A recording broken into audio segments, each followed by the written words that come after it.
अस्सलाम वालेकुम, very good evening to all of you. Dawn News पर इन फोकस के साथ मैं हूं नादिया नकी। अरशद नदीम ही वो हैं जो पाकिस्तान में और पाकिस्तान के अवाम में जो कि सियासी और मुआशी मसाइल में घिरी थी, उसको ये खुशगवार ख़बर दी।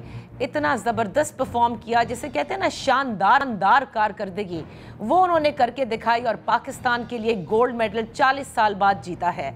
इससे पहले 32 साल पहले हमने कांसी का तमगा हॉकी में जीता था ओलंपिक्स में।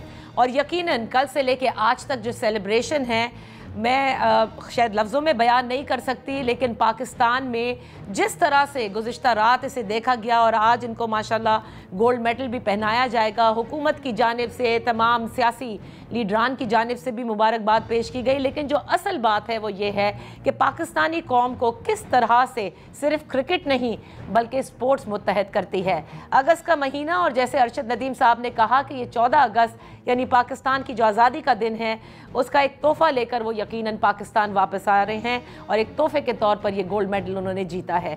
बड़ी ज़बरदस्त परफॉर्मेंस, और इसी परफॉर्मेंस ने और बहुत सारे पहलू हैं जिस पर अब जो है वो बहस भी जारी है। लेकिन मेरे ख्याल से इस बहस के अलावा बहुत सारे लोगों ने बड़े मैसेजेस किए, लेकिन मुझे जो आज बड़ा ज़बरदस्त किस्म का मैसेज लगा वो खुर्रम शहजाद साहब का लगा, जिनको हम माशी उमूर पर तज्ज़िये के तौर पर लेते हैं। उनका मैसेज बड़ा सही है और वो ये कहते हैं कि ना तो कोई सेंट्रल कॉन्ट्रैक्ट था, ना ही कोई फॉरेन कोचेस थे, ना ही कोई डिमांड कि हमारे सेंट्रल कॉन्ट्रैक्ट में या हमारी मंथली सैलरी को बढ़ाया जाए, ना ही किसी किस्म की कोई इंटरनेशनल लीग्स, ना ही कोई इंडोर्समेंट्स जिसे कहते हैं वो की गई, यानी कि जो होते हैं बड़े बड़े हेफ्टी इंडोर्समेंट्स की जाती हैं, ना ही किसी किस्म की कोई मैनेजर हो इस तरह का, या फिर कोई डेटा एनालिसिस हो कि किसने कब क्या किया। यानी बिल्कुल प्योरली जिसे कहते हैं ना कि ख़ुद की अचीवमेंट। वाकई अरशद नदीम साहब, आपने पाकिस्तान का और हम सब का सर जो है वो फ़ख्र से बुलंद कर दिया है। आप सबको बहुत मुबारक हो पाकिस्तान की ये जीत। It was much awaited, much needed. और इसी पर बात करने के लिए हमारे साथ स्पोर्ट्स तज्ज़िया निगार मिर्ज़ा इकबाल बेग साहब हैं। आपका बेहद शुक्रिया फॉर जॉइनिंग अस। उनके साथ तशरीफ़ फरमा है साबिक ओलंपियन है ताहिर ज़मान साहब, यानी 32 साल पहले हॉकी में जो तमगा जीता गया था उसी टीम में ये थे। बाद में ताहिर ज़मान साहब हॉकी टीम के कैप्टन भी बने। आपका भी बेहद शुक्रिया। तो मेरे ख्याल से स्टार्ट इसी से करते हैं मिर्ज़ा साहब। मेरे तो जो दिल की बात थी वो मैंने कह दी आपकी और ताहिर ज़मान साहब के। पहले अरशद नदीम साहब के हवाले से, जो ओलंपियन हैं हमारे, चैम्पियन हैं हमारे, उनके लिए फ्यू कमेंट्स। देखिए, बहुत बहुत शुक्रिया नादिया। खानेवाल का एक छोटा सा शहर मियां चुन्नू, एक बुजुर्ग के नाम पर उसका नाम है। कोई नहीं जानता था इससे पहले मियां चुन्नू को। जो पाकिस्तान में खाने पीने के शौकीन लोग थे वो बर्फी की वजह से जानते थे, या उससे पहले मियां चुन्नू को जो पंजाब के साबिक वजीर आला थे गुलाम हैदर वाई, उनके हवाले से पहचाना जाता था। लेकिन अब मियां चुन्नू और अरशद नदीम पाकिस्तान की शनाख्त, पाकिस्तान की पहचान बन गए। आपने जिस तरह शुरू में कहा, नामुसाइद हालात में अरशद नदीम ने, उनके कोच होते थे रशीद अहमद साकी, जो स्कूल में उनको ट्रेन करते थे, उन्होंने एक स्कूल का बड़ा सा मैदान था, वहां ले जाकर उनसे जेवलिन फेंकवाया और वहीं से अरशद नदीम ने शुरू किया। तो ये सफर और आपने जिस तरह शुरू में कहा, इंफरादी तौर पर नामुसाइद हालात में, ना उसके पास कोई स्पॉन्सरशिप, उसके पास वापडा की नौकरी है, लेकिन उसके अलावा घर आप देखें अरशद नदीम का, 8 बहन भाई अरशद नदीम के, खुद वो शादीशुदा है, उनके 2 बच्चे हैं और 2015 में उन्होंने जेवलिन जो है वो फेंकना शुरू की। लेकिन पाकिस्तान का जिस तरह से उन्होंने सब्ज लाली परचम बुलंद किया है कल पेरिस में, हैट्स ऑफ टू हिम। और लगता यही है कि 24 करोड़ अवाम की दुआएं भी अरशद नदीम के साथ थी, क्योंकि अरशद नदीम ने तने तना, अब आप देखें वर्ल्ड ओलंपिक रिकॉर्ड 92.97 मीटर फेंकना कोई आसान बात नहीं है। नीरज चोपड़ा भी हैरान थे भारत के, लेकिन hats off to Arshad Nadeem. वो कल से आज तक नादिया सोशल मीडिया पर यही ट्रेंड हो रहा है, अरशद नदीम अरशद नदीम। ये ना हो कि हम चंद दिन तक उनकी तारीफ करें और उसके बाद उन्हें बिल्कुल भूल जाएं। जिस तरह 2022 में कॉमनवेल्थ गेम्स में उन्होंने बर्मिंघम में पाकिस्तान के लिए सोने का तमगा जीता था, कुछ दिनों तक तो वाह वाह हुई और फिर उसके बाद बिल्कुल ही हमने उन्हें यकसर भुला दिया। तो उनको सहूलतें भी मिलनी चाहिए, उनको इनामात और से भी नवाजा जाए, यकीनन ये हमारी पहचान है। बिल्कुल आपने दुरुस्त फरमाया। आप इससे आगे चल के भी बात करेंगे, लेकिन ताहिर ज़मान साहब, आप क्योंकि साबिक ओलंपियन भी हैं, आप समझते हैं, जैसे अभी मिर्ज़ा साहब ने भी कहा, पहले तो अरशद नदीम साहब के हवाले से जो उनकी इनफरादी परफॉर्मेंस और नामसाइब हालात इस पर क्या कहेंगे, कैसी लगी आपको उनकी परफॉर्मेंस?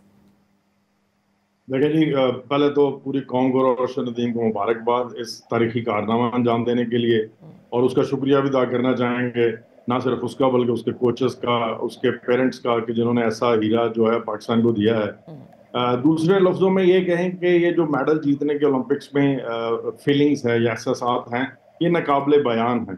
क्योंकि ये एक किसी भी दुनिया के स्पोर्ट्स पर्सन के लिए एक बहुत बड़ा ड्रीम होता है कि वो ओलंपिक्स में पार्टिसिपेट करे, और वहां पे अगर वो मेडल जीते तो इससे बढ़कर बात कोई नहीं। और जब अर्शद नदीम जैसा हीरो गोल्ड मेडल जीत ले और 118 साल पुराना रिकॉर्ड तोड़ दे और 40 साल बाद पाकिस्तान के लिए दोबारा गोल्ड मेडल जीते, दूसरी बात यह आ जाती है, मेरा ख्याल है बड़ा बड़ा राइटली इसको सम अप किया है अभी वेरी क्विकली मिर्जा इकबाल बेग साहब ने, उसके हालात बयान करते हुए, उसके बैकग्राउंड का शहर का बताते हुए। मैं समझता हूँ कि ये टेम्पररी नहीं होना चाहिए, सब कुछ जो सेलिब्रेशंस है ये पॉइंट स्कोरिंग के लिए नहीं होना चाहिए। ये हमें एक मौका फराहम किया है अर्शद नदीम ने कि हम सही मानों में अपने मुल्क में स्पोर्ट्स का जो डायरेक्शन है उसको ठीक कर सकें। एक कोई नेशनल स्पोर्ट्स पॉलिसी बननी चाहिए, कोई नेशनल लेवल के हाई परफॉर्मेंस सेंटर्स बनने चाहिए जहां पे अर्शद नदीम जैसे और बहुत सारे हीरोज हम पैदा कर सकते हैं। Exactly. जो पहले के हालात हैं सारे प्रिपरेशन के पॉइंट ऑफ व्यू से देखें, उनमें हमें जाने की जरूरत है। वो फैसिलिटेशन जो हम प्रोवाइड कर सकते हैं स्पोर्ट्स पर्सन को नहीं करते, लेकिन जब वो जीत जाते हैं, मैं कहूंगा Arshad Nadeem purely natural talent और स्ट्रॉन्ग विल पावर। सही, बिल्कुल आपने देखिए एग्जाम्पल बिल्कुल सेट किया है जी ताहिर जमान साहब, एग्जाम्पल तो सेट किया मिर्जा साहब, लेकिन दूसरी बहस भी छिड़ गई। जैसे आप लोग तो सब हमेशा कहते ही रहते हैं कि क्या परफॉर्मेंस है, पाकिस्तान स्पोर्ट्स बोर्ड क्या कर रहा है। आज तो ख्वाजा आसिफ साहब ने भी पार्लियामान में फ्लोर ऑफ द हाउस में कहा कि हमारे खेलों को क्या हो रहा है और हमें इनके अंदर इन्वेस्ट करना चाहिए। ये इतनी एसोसिएशंस हैं और इतने चैप्टर्स हैं। वो कहते हैं सियासत हमसे ज़्यादा वहाँ होती है, हम भी इतनी सियासत नहीं करते, पैसा आता है हड़प कर जाते हैं। तो कुछ सीखेंगे हम अर्शद नदीम की जीत के बाद कि हमारे बहुत सारे ऐसे लोग हैं, और आप मुझसे ज़्यादा बेहतर जानते हैं, वो साउथ वजीरिस्तान में से जो ताल्लुक़ रखने वाला लड़का है जिन्होंने टाइकोंडो चैंपियनशिप में जीता है, इसी तरह वो बहनें जो वेट लिफ्टर्स हैं, और इसी तरह से हॉकी की अकेडमीज़ जो हैं जो पर्सनल लेवल पे भी लोगों ने बनाई हैं, डार अकेडमी आपको याद होगी। तो हम किस तरह से पाकिस्तान स्पोर्ट्स बोर्ड अब हिलेगा, ये बताइए। देखिए नादिया, पाकिस्तान स्पोर्ट्स बोर्ड में सियासत का जहर शरायत कर गया है। अब आप देखें इस वक्त पाकिस्तान स्पोर्ट्स बोर्ड के डायरेक्टर जनरल कौन है? अताउल हक कासमी के साहबजादे यासिर पीरजादा, जिनका स्पोर्ट्स से कोई ताल्लुक नहीं है। अब वो वहां पर बैठ गए क्योंकि ये एक ऐसी सोने की चिड़िया है पाकिस्तान स्पोर्ट्स बोर्ड। माजी में तो स्पोर्ट्स बोर्ड के डीजी भी जॉय ट्रिप्स पर चले जाया करते थे, और अभी हाल ही में एक अखबार में स्टोरी शाया हुई है, बल्कि डॉन एक और अखबार में, कि 380 मिलियन रुपए पाकिस्तान स्पोर्ट्स बोर्ड ने गवर्नमेंट ऑफ पाकिस्तान को वापस किए। अब आप बताएं कि हड़प अलग किए होंगे, वापस अलग किए। तो इससे ये जाहिर होता है कि पाकिस्तान में खेलों को चलाने वाला, खेलों की फंडिंग करने वाला इदारा खुद अपने मफाद के लिए काम करता है, बजाय इसके कि खिलाड़ियों के मफाद के लिए काम करे। और अगर ख्वाजा आसिफ ने आज असेंबली में कहा है तो उनसे पूछे कि अताउल हक कासमी तो बड़े करीब है मुस्लिम लीग नून के, उनके साहबजादे को किसने लगा दिया पाकिस्तान स्पोर्ट्स बोर्ड का डीजी? और माजी में भी बड़े लोग लगे। एक डीजी थे अख्तर गंजीरा साहब, वो तो नैप में केसेस हुए, वो जेल की सलाखों में चले गए, और वो फिर वो जब भी जाते थे, पाकिस्तानी दस्ता जब भी जाता था, वो आगे आगे टीवी कैमरे के सामने और छोटा सा पाकिस्तान का परचम लेकर लहराते थे। ये खिलाड़ियों का काम है। ताहिर जमान जैसे लोग जो पाकिस्तान के सब जलाली परचम की सरबुलंदी का सबब बनी है, उनका काम है। ये जो नॉन स्पोर्ट्समैन आ जाते हैं, सिर्फ जॉय ट्रिप पर चले जाते हैं, मजे करते हैं, इनका एहतसाब होना चाहिए। और बड़ी सही निशानदेही की है आज ख्वाजा साहब ने। लेट्स सी कि क्या होता है आगे आइंदा आने वाले दिनों में। अच्छा, तो ताहिर जमान साहब देखिए ये जो हालात हैं, क्योंकि ये बड़ी खबरें अब सारे नाजरीन भी पढ़ रहे होंगे, इसका जिक्र भी हुआ कि अर्शद नदीम जिन्होंने पाकिस्तान के लिए इतना बड़ा जिसे कहते हैं एजाज़ हासिल कर दिया, उनके पास जो उनकी जेवलिन थी वो टूट चुकी थी और इंटरनेशनल लेवल की उनके पास मैसर नहीं थी। और ये बात इसी मार्च की है, यानी मार्च 2024, हम अगस्त में हैं। तो मतलब ओलंपिक से इतने चंद महीने कबल ही उनके साथ ये मसाइल थे। फिर इसको नीरज चोपड़ा ने भी ये कहा कि भाई इनको मिलनी चाहिए, फिर कहीं जाकर सब जागे और उसके बाद ये हुआ। तो हम क्या मतलब सिर्फ क्रिकेट के ऊपर हमारा फोकस है और कहीं फोकस नहीं है? ये फोकस तो सारी स्पोर्ट्स पे होना चाहिए नादिया। अभी ये ओलंपिक से पहले की बात है, मुझे हमारे एक दोस्त हैं जर्नलिस्ट सोहेल इमरान साहब, उन्होंने मुझे बताया था कि जब ये एथलेटिक्स लीग में पार्टिसिपेट करने गया अरशद नदीम, प्री ओलंपिक्स का जो इवेंट होता है, तो ओलंपिक्स में सिर्फ 2 हफ्ते बाकी थे। उसने वहां पे शायद रिक्वेस्ट की कि मुझे यहीं पे रुकना जाए, रुकने के लिए मौका दिया जाए ताकि एक्लेमेटाइजेशन से मैं वेल अवेयर हो जाऊं, क्योंकि ओलंपिक्स भी इधर ही हैं। लेकिन हम इतना नहीं कर सके, हमने उसको पाकिस्तान वापस बुलवाया है, फिर दोबारा 24 तारीख को वापस भेजा है। ये देखिए, मैंने फिर कहा ना कि एक स्ट्रॉन्ग विल है जिसके बेस के ऊपर अरशद नदीम ने ये पाकिस्तान के लिए एक बहुत बड़ा कारनामा अंजाम दिया है। ये सितम ज़रीफी जो है ना खत्म होनी चाहिए। स्पोर्ट्स एक ऐसा मीडियम है, एक ऐसा प्लेटफॉर्म है जो दुनिया में किसी भी मुल्क का एक बहुत ही सॉफ्ट और स्ट्रॉन्ग और फ्रेंडली इमेज डेवलप करता है, और हमें उससे इसी तरह से स्पोर्ट्स को लेके आगे चलना चाहिए। जहां पे बात हो रही है, देखें कितने अच्छे अल्फाज यूज किए नीरज चोपड़ा की वालदा ने कि अरशद नदीम भी हमारा बेटा है, उसने गोल्ड जीता है।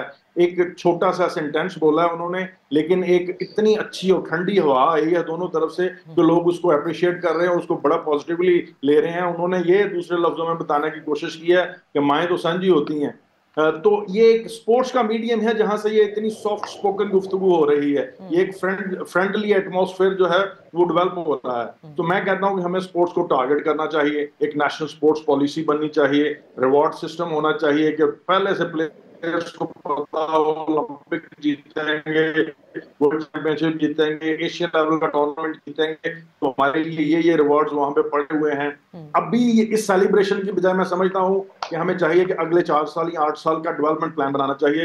इंडिविजुअल स्पोर्ट्स जिसमें हमारे पास टैलेंट है उनको टारगेट करना चाहिए, टीम स्पोर्ट्स को टारगेट करना चाहिए। आज भी कहूंगा, पाकिस्तान आने वाले वक्तों में अगर टीम स्पोर्ट्स में कोई गोल्ड मेडल जीतेगा तो वो इंशाल्लाह हॉकी ही होगी।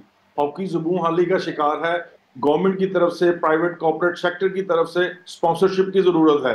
ये जो करोड़ों रुपए इनामात अरशद नदीम को आज मिल रहे हैं ना, हाँ। सब का काबिल इस्ताइश है, इनको अप्रिशिएट करना चाहिए जो दे रहे हैं। लेकिन उस वक्त हम आगे क्यों नहीं आते जब ओलंपिक्स की तैयारी का सिलसिला शुरू होता है, जब वर्ल्ड चैंपियनशिप की तैयारी का सिलसिला शुरू होता है, उस वक्त कॉर्पोरेट सेक्टर या गवर्नमेंट क्यों नहीं प्लेयर्स को सपोर्ट करती, उनके लिए इंटरनेशनल लेवल की प्रैक्टिस क्यों नहीं प्रोवाइड करती, ताकि हम इस सारी खुशी का खुद से हिस्सा बन सकें जो बाद में हम एंजॉय करते हैं। तो मैं समझता हूँ एक बड़ा अच्छा मौका दिया है अरशद नदीम ने कि हम एज ए नेशन सोचें। गवर्नमेंट को भी सोचना चाहिए, जो स्पोर्ट्स के करता धरता है हमारे मुल्क में, उनको भी सोचना चाहिए कि एक जामिया किस्म की नेशनल स्पोर्ट्स पॉलिसी बनाने की जरूरत है जो आने वाले वक्तों में अरशद नदीम जैसे बहुत सारे हीरो पैदा करे। बिल्कुल आपने दुरुस्त फरमाया। मैं एक छोटी सी ब्रेक लेती हूँ, जब ब्रेक से वापस आजा साहब, आज तो मैंने सिर्फ ख्वाजा आसिफ की बात आपको बताई है, बिलावल भुट्टो जरदारी साहब ने भी इसी स्पोर्ट्स के हवाले से कुछ कहा है।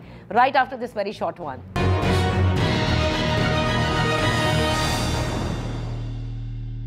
बैक बात हो रही है अरशद नदीम की, जिन्होंने पाकिस्तान में और पाकिस्तान का जो अवाम है हमारा जो सर फख्र से बुलंद किया है, क्योंकि ना सिर्फ एक गोल्ड मेडल लिया बल्कि ओलंपिक रिकॉर्ड भी बनाया। और जिस तरह से, जिस हालात में, जैसे अभी हमारे साथ जो हमारे मेहमान हैं ताहिर जमान साहब और मिर्ज़ा इकबाल बेग साहब, जो कि कह रहे हैं कि जब वक्त होता है कि ट्रेनिंग देनी चाहिए, इनको सपोर्ट करना चाहिए, तब उस वक्त हम पता नहीं क्यों इतने बखील हो जाते हैं।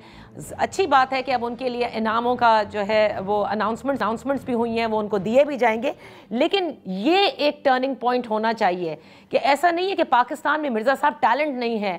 हमारे यहाँ मुख्तलिफ एथलेटिक्स के अंदर बहुत सारे ऐसे बच्चे होंगे, ऐसे यंगस्टर्स होंगे जो आगे जाना चाहते होंगे, लेकिन वही बात है कि उनको ट्रेन करें कौन करे। बिलावल भुट्टो जरदारी साहब कहते हैं हमारे लियारी के बच्चे इतने ज़बरदस्त हैं कि वो फीफा वर्ल्ड कप जीत कर आ सकते हैं। दिल तो चाह रहा था पूछूं, किसने मना किया है आपको कि आप उनमें इन्वेस्ट ना करें? जी मिर्जा साहब। वो तो शायद गालिबन स्ट्रीट चाइल्ड फुटबॉल के वर्ल्ड कप की बात कर रहे होंगे, क्योंकि पाकिस्तान तो 195 नंबर पर है 202 ममालिक में फुटबॉल में। और फुटबॉल में भी जिस तरीके से नॉर्मलाइजेशन कमेटी है, हारून मलिक साहब $8-10 हज़ार ले रहे हैं। लेकिन Nadia, on a lighter note, लोगों ने तो ये भी कॉमेंट किया है कि अरशद नदीम को जो इनामात दिए जा रहे हैं, अब कहीं बिजली के बिल में ना वो पैसे लग के आ जाए कि अरशद नदीम के नाम पर वो भी ना हुकूमत वसूल करने लग जाए कि उसको इनाम देना है। अब आप देखें कि 1948 से पाकिस्तान ओलंपिक्स मुकाबलों में हिस्सा ले रहा है और सिर्फ पाकिस्तान ने 11 मरतबा मेडल दिया है ओलंपिक्स में। अगर आप देखें, हॉकी में 3 गोल्ड मेडल, 3 सिल्वर और 2 ब्रॉन्ज, और उसके अलावा दीगर खेलों में अरशद नदीम तीसरा आदमी है। एक पहलवान था बशीर अहमद भोला भाला, 1960 के रोम ओलंपिक्स में उसने कांसी का तमगा जीता, और एक बॉक्सर था हुसैन शाह जो अब जापान मुंतकिल हो गया है, उसने 1988 के सोल ओलंपिक्स में जीता। और अब अरशद नदीम ने एक नई तारीख रकम की है। तो अरबाब इख्तियार को आंखें खोलनी चाहिए कि स्पोर्ट्स जो है वो पहचान होते हैं, किसी भी मुल्क की शनाख्त होते हैं। अब आप कल देखें ना कि अरशद नदीम जब जीता है और पाकिस्तान का परचम लेकर उसने लहराया है,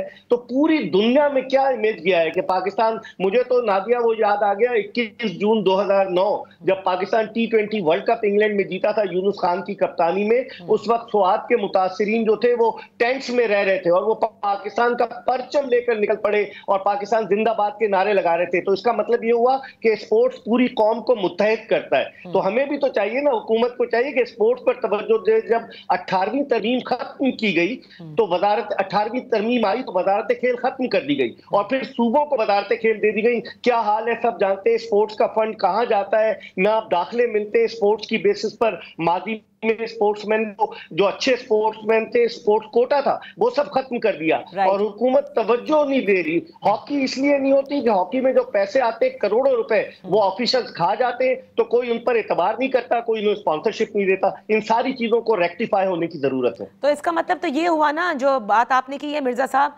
कि ताहिर साहब आप भी इसके ऊपर ऐड कीजिएगा कि जो लोगों को लगाया जाता है जब वो मेरिट पे नहीं लगेंगे तो इसी तरह से होगा। अब जरूरी नहीं है कि हर चीज़ का पेट्रन इन चीफ जो है वो प्राइम मिनिस्टर को बना दिया जाए और उनसे कहा जाए कि वो नोटिस लें कि क्या हुआ है।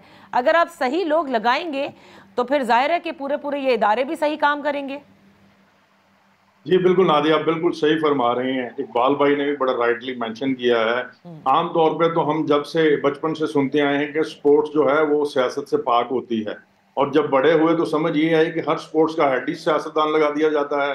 तो ये इतनी बड़ी कंट्रडिक्शन है, इतना खुला तजाद है कि जो समझ से बालातर है। हमें right man for the right job की पॉलिसी को अडॉप्ट करना होगा, प्रोफेशनल्स को मौका देना होगा और अपनी जो अपने एक्सपर्ट्स हैं उनको भी मौका देना चाहिए कि वो भी कंट्रीब्यूट कर सके मुल्क में। ये एक कंसिस्टेंट प्रोसेस जो है ना वो चाहिए, हमें कंसिस्टेंसी चाहिए किसी प्रोसेस में। ये सिर्फ देन एंड देयर वाली बात नहीं है। 4 साल का प्लान, 8 साल का प्लान अभी से करने की जरूरत है। मुझे बताएं, क्या ये मुश्किल है कि अगर हम 4 इंडिविजुअल स्पोर्ट्स के एथलीट्स जो हैं किसी भी मीडिया चैनल को दे दें या किसी भी टेलीफोन कंपनी को दे दें या किसी भी बड़े अदारे को दे दें कि जी आपने 4 साल के लिए इन 5 बच्चों को या 6 बच्चों को या 8 बच्चों को जो भी टैलेंटेड हैं इनको ट्रेन करना है एशियन गेम्स के लिए, वर्ल्ड कप के लिए, ओलंपिक्स के लिए। तो मुश्किल काम तो नहीं है, लेकिन इस तरफ ध्यान नहीं है, हमारा ध्यान दूसरी चीजों की तरफ है। Right man for the right job अगर आप स्पोर्ट्स मिनिस्ट्री से लेकर हर फेडरेशन में करेंगे, फेडरेशन को और स्ट्रॉन्ग करें, उनको कॉर्पोरेट सेक्टर से आप जो है फंड्स लेके दें। अगर आप किसी ये जो कॉर्पोरेट सेक्टर है उनको आप कहें कि आपको 50% डिस्काउंट दे रहे हैं, सॉरी रिबेट दे रहे हैं टैक्स में डिडक्शन में, तो आप बाकी 50% स्पोर्ट्स पे लगाएंगे। वो लगाएंगे तो क्या हमारे और अरशद नदीम पैदा नहीं होंगे और गोल्ड मेडल और सिल्वर मेडल, ब्रॉन्ज मेडल हम नहीं जीत सकते? सब कुछ हो सकता है। बिल्कुल दुरुस्त आपने फरमाया, बिल्कुल दुरुस्त फरमाया। तो मिर्जा साहब आप क्या समझते हैं? देखिए 2 चीजों की आपने निशानदेही की है। एक तो ये कि अरशद नदीम 2-3 दिन करके और 1 हफ्ते उनका जिक्र करके हमें भूल नहीं जाना चाहिए, क्योंकि हम अपने हीरोज को भूल जाते हैं, हमारी ये आदत है, ये मिजाज बन चुका है। और दूसरा, अरशद नदीम की जीत से तब्दीली आएगी या नहीं, इन दोनों चीजों पर आप क्या कहेंगे? देखिए, अरशद नदीम ने अपने हिस्से की शम्मा तो रोशन कर दी है नादिया। अब लोगों को सोचना चाहिए कि एक छोटे से इलाके से आने वाला जब इतने बड़े लेवल पर अपनी जाती मेहनत के जरिए, टीम गेम नहीं है जेवलिन थ्रो, अपनी जाती मेहनत के जरिए जब यहाँ तक पहुंच सकता है, तो ताहिर ने बिल्कुल सही निशानदेही की कि आप स्पोर्ट्स पे इन्वेस्ट करें ना। आप लोगों को आगे, अब आप देखें कि 7 एथलीट गए थे, कुछ तो वाइल्ड कार्ड एंट्री थी इस ओलंपिक्स में, 11 उनके साथ ऑफिशियल चले गए। आप बताएं, हर दफा जॉय ट्रिप पर, और गुज़िश्ता दौर को देखें तो 20 साल तक general Arif Hasan Pakistan Olympic Association के सदर रहे। अब पाकिस्तान हॉकी फेडरेशन के जो सदर हैं तारिक बुख्ती साहब, वो क्या करते हैं, $50 का चेक देने के लिए तस्वीरें खिंचवाते हैं। तो ऐसे लोगों को जो स्पोर्ट्स से नाबलद हैं, जिनको कुछ नहीं पता, अगर वो स्पोर्ट्स में आएंगे सिर्फ जॉय ट्रिप के लिए, अभी PHF के 2 ऑफिशियल गए थे नादिया, हमारी टीम अजलान शाह कप के फाइनल में पहुंची, सेक्रेटरी राना मुजाहिद और सदर सदर तारिक बुक्टी, और फिर वो मलेशिया से पोलैंड चले गए। $35,000 उन्होंने डेली अलाउंस लिया है। और जो बच्चे हैं जो हॉकी खेलते हैं उनको पाकिस्तानी करेंसी में $20,000 डेली अलाउंस मिला। और अभी जो ओलंपिक के लिए जा रहे थे लड़के, तो वफाकी सेक्रेटरी बड़ा बैन सूबाई राब्ता इरशाद नदीम कियानी, जो इस्लामाबाद हाई कोर्ट के रजिस्ट्रार भी रह चुके हैं, डेली अलाउंस नहीं दिया लड़कों को। बाद में पाकिस्तान ओलंपिक एसोसिएशन ने इंटरवीन किया कि भाई पैसों की जरूरत है। तो इस तरह से हम कैसे कामयाबी की मनाजिल तय कर सकेंगे? ये $1 मिलियन क्वेश्चन है। ये कितनी बड़ी अजीब बात है। जैसे अभी ताहिर साहब ने भी कहा और आप जो बता रहे हैं कि अरशद नदीम भी वहाँ, ताकि टू गेट यूज टू कि क्या इन्वायरमेंट है, जाहिर है क्योंकि उन्होंने हिस्सा लेना है ओलंपिक में, तो हमारे पास पैसे नहीं कि हम उन्हें 2 दिन के लिए भी रोक सकें। मतलब अजीब सी बात लगती है। और वैसे कहाँ कहाँ पैसे हड़प भी होते हैं और जैसे आपने जिक्र किया कि जॉय ट्रिप्स पे ज़ाया भी होते हैं। बहरहाल अरशद नदीम की जीत ने यकीनन बहुत सारे पहलुओं को उजागर भी किया है और हम तो आखिर में यही कहेंगे आप दोनों का शुक्रिया अदा करते हुए कि इतनी बड़ी जीत वो पाकिस्तान लेकर आए। 14 अगस्त को प्राइम मिनिस्टर को चाहिए कि फ्लैग होस्टिंग सेरेमनी में अपने साथ अरशद नदीम को ज़रूर रखें। I think this much. और सिविल अवार्ड तो बिल्कुल ही मिलना चाहिए और आई एम श्योर कि उनको दिया भी जाएगा, लेकिन कम से कम हम सजेस्ट ज़रूर कर सकते हैं। यहाँ पर एक छोटी सी ब्रेक लेते हैं। अब जब ब्रेक से वापस आएंगे तो कुछ सियासत पर भी बात कर लेते हैं कि किस रुख जा रही है।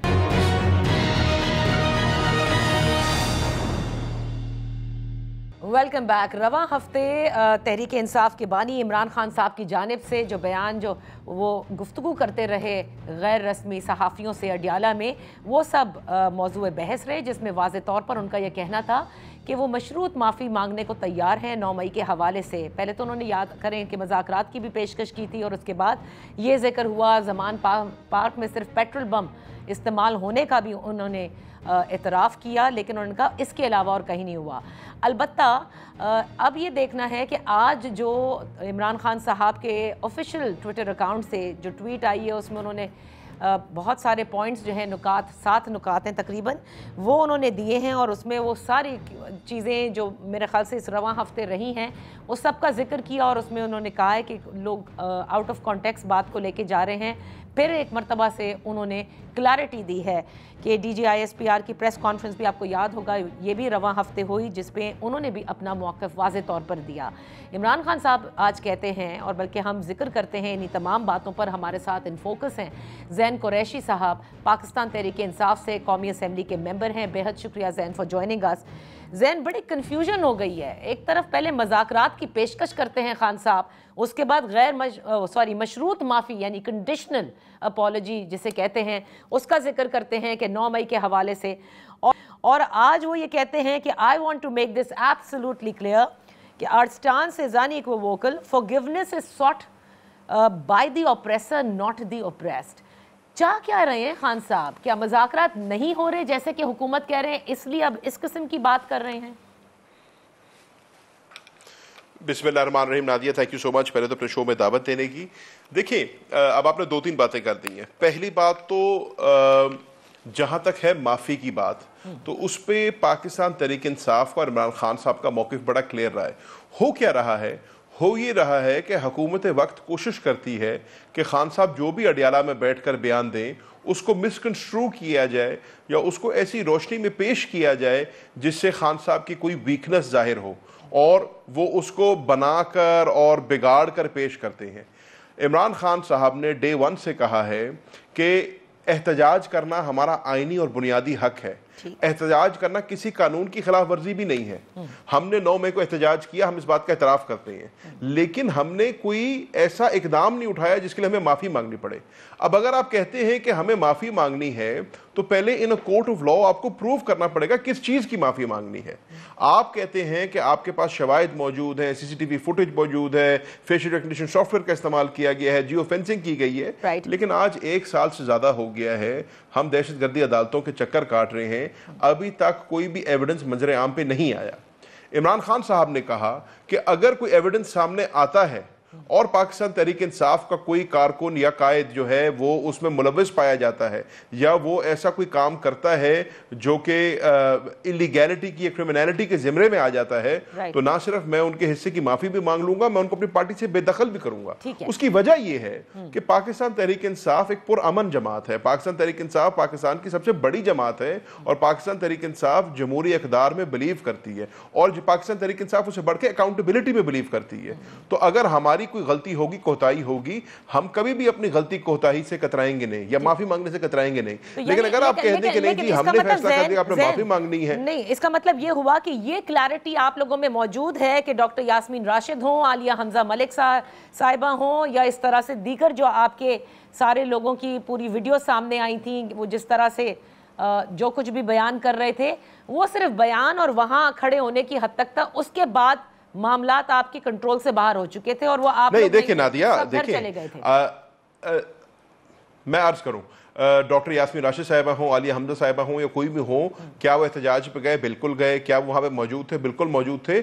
लेकिन किसी सरकारी अफसर के दफ्तर के बाहर या किसी सरकारी अमलाक के बाहर एहतजाज करना गैर कानूनी नहीं है। आइन और कानून उसको इजाजत देता है और हम आपको ये कह रहे हैं हमने कानून को अपने हाथ में नहीं लिया। पाकिस्तान तहरीक इंसाफ का एक माजी है। हम वो जमात हैं जिसने शायद पाकिस्तान की तारीख में सबसे ज्यादा धरने, एहतजाज, सिट इन, जलसे किए होंगे, लेकिन कभी गमला तक नहीं तोड़ा हमने। तो 9 मई को ऐसा क्या हो गया कि हम एकतारा करने लग जाएंगे? हम डे 1 से कहते हैं अगर आपके पास कोई शवाहिद मौजूद, अब आलिया हमजा को नहीं ज़ैन, आप कहते हैं गमला नहीं तोड़ा, लेकिन क्या ये दुरुस्त नहीं कि ज़मान पार्क में पेट्रोल बम का एतराफ किया? उन्होंने कहा वहां इस्तेमाल हुआ था, 9 मई को नहीं, इसके अलावा और कहीं इस्तेमाल नहीं हुआ। Isn't that an admission to violence? उसकी आप उसमें जा रही हैं। हाल तो ये है कि जो पेट्रोल पंप उन्होंने दिखाए हैं उन्होंने प्लास्टिक की बोतलों में दिखाए हैं। अब हम अलेजिडली हम बहुत बड़े एक्सपर्ट्स हैं पेट्रोल पंप के, लेकिन मुझे तो ये पता है कि अगर प्लास्टिक की बोतल में पेट्रोल पंप होगा तो वो ना टूटेगा और ना बिखरेगा। तो मतलब नकल के लिए भी अकल की जरूरत होती है, इनसे वो भी सही तरह नहीं हुआ। मेरा पॉइंट आपसे बड़ा क्लियर है। आलिया हमजा को तो बेल मिल गई। आलिया हमजा को तो अल्हम्दुलिल्लाह इतनी बड़ी स्ट्रगल के बाद, सारा कुछ करने के बाद, उनको जदोकोब करने के बाद, तरह तरह के केसेस बनाने के बाद आज अल्हम्दुलिल्लाह उनको बेल मिलकर घर चली गई। तो जब तक आप किसी के खिलाफ कोई एविडेंस नहीं लेके आएंगे, जब तक आप इन कोर्ट ऑफ लॉ एक चीज को प्रूव नहीं करेंगे, आप ये कह दें कि जी ब्लैंकेट माफी मांग लो, तो ऐसे नहीं होता। अगर आपके पास कोई सबूत शवाहिद है, हमने डे 1 से कहा और मैंने लातादार मर्तबा ये कहा है, अगर कोई 9 मई के, मैं अर्ज कर लूं, अगर कोई 9 मई के वाकये में मुलविस है, लेट मी जस्ट कंप्लीट, अगर कोई 9 मई के वाकये में मुलविस है, उसको आप बेशक कैफिर किरदार तक पहुंचाएं उसके with evidence in a court of law. लेकिन जो आपने पाकिस्तान तहरीक इंसाफ के कायदीन को और कारकुनान को आज 1 साल से ऊपर हो गया है, बुजुर्गों को, नौजवानों को, कैंसर पेशेंट्स को, खवातीन को जेलों में रखा हुआ है, इसका कोई जवाब नहीं बनता। सही। ज़ैन, मुझे ये बताइएगा कि फिर जो स्टिकिंग पॉइंट है, जाहिर है वो 9 मई है। डीजी ISPR की प्रेस कॉन्फ्रेंस आपके सामने है और उन्होंने कहा कि 9 मई पे फ़ौज का मौक़िफ़ तब्दील नहीं हुआ है। मैं ये जानना चाहूँगी कि इधर भी बिल्कुल कोई मौक़िफ़ में तब्दीली नहीं आई and that is the sticking point. So क्या ये कहा गया है कि आपको ब्लैंकेट माफ़ी मांगनी होगी in order to move forward? Nadia, मेरे इल्म में तो ऐसी कोई बात नहीं है, लेकिन अगर उनका मौकिफ उन्होंने रखा है, उनका हक है, रख सकते हैं। हमारे मौकिफ में भी कोई तब्दीली नहीं आई। हमारा मौकिफ 9 मई को भी यही था, हमारा मौकिफ आज भी ये है कि 9 मई was a false flag operation. 9 मई में पाकिस्तान तहरीक इंसाफ के कायदीन और कारकुनान का कोई रोल नहीं था, और अगर किसी बंदे ने इसके अंदर कोई रोल अदा किया है तो वो पार्टी पॉलिसी के तहत नहीं किया, they have acted in their individual capacity. उसके ऊपर भी अगर आप इन अ कोर्ट ऑफ लॉ उसको प्रूव करेंगे, हम उसको अपनी पार्टी से बेदखल भी करेंगे और हम उसके खिलाफ कार्रवाई भी करेंगे। I think that's very clear. कता कलामी के लिए माफी चाहती हूँ, लेकिन ज़ैन यहाँ पर एक छोटी सी ब्रेक ले लेते हैं। जब ब्रेक से वापस आएंगे तो हम अपनी गुफ्तगू जारी रखेंगे।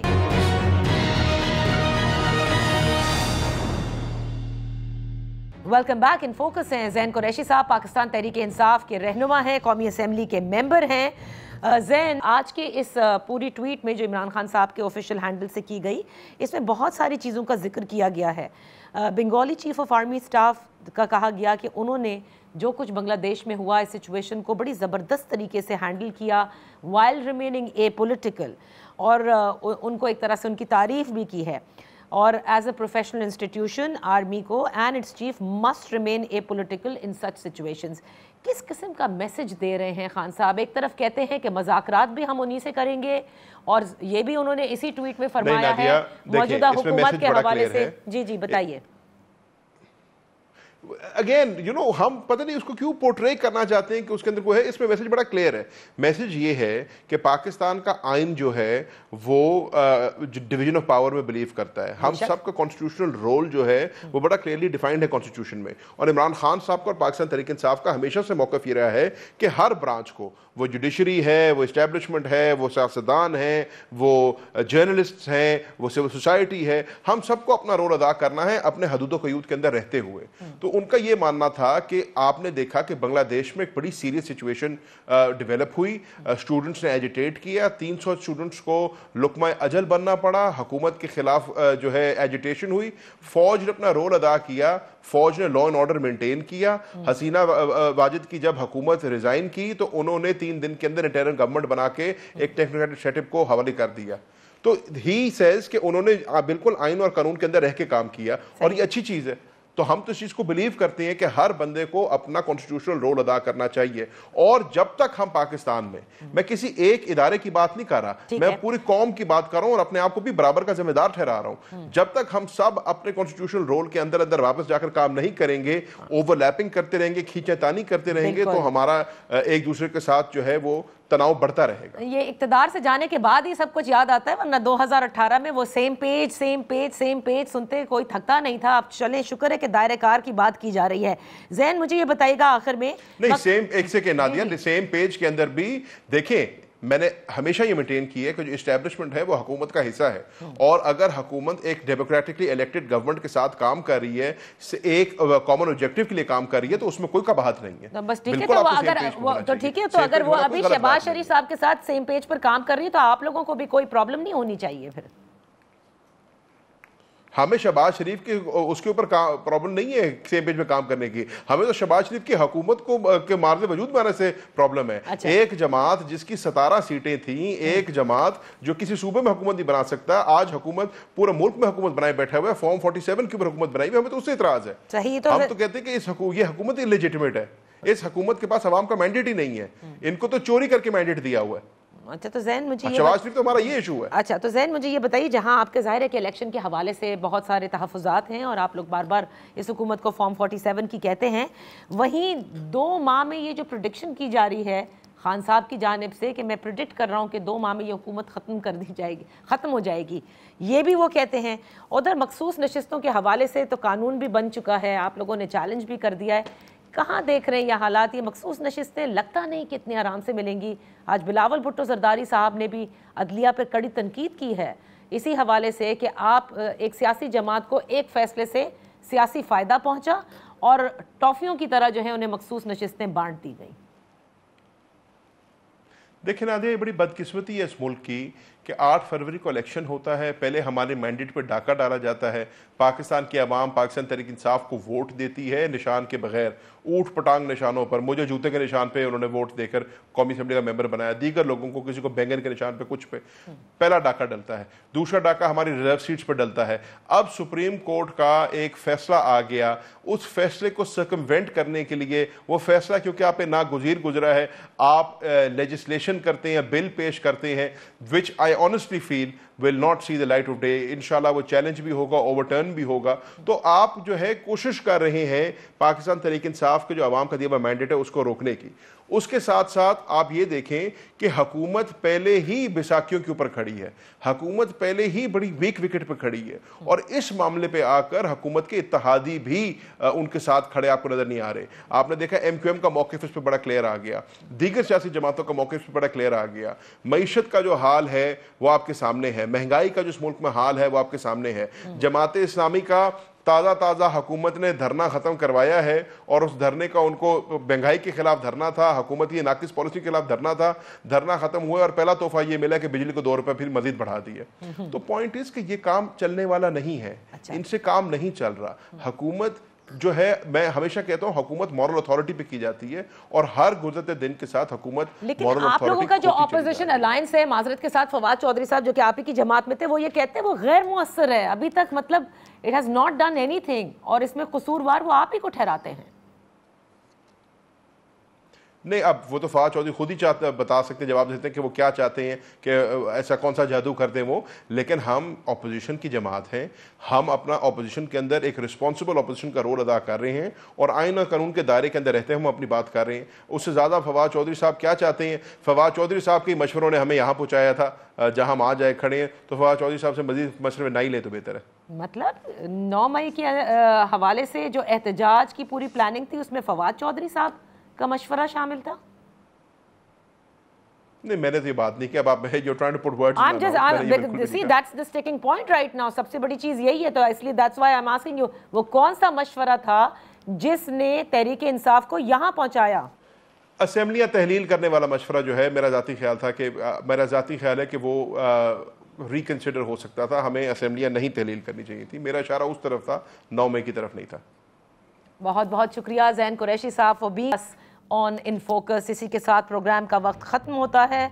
इजाज़त दीजिए, कल फिर हाजिर होंगे। अल्लाह हाफ़िज़।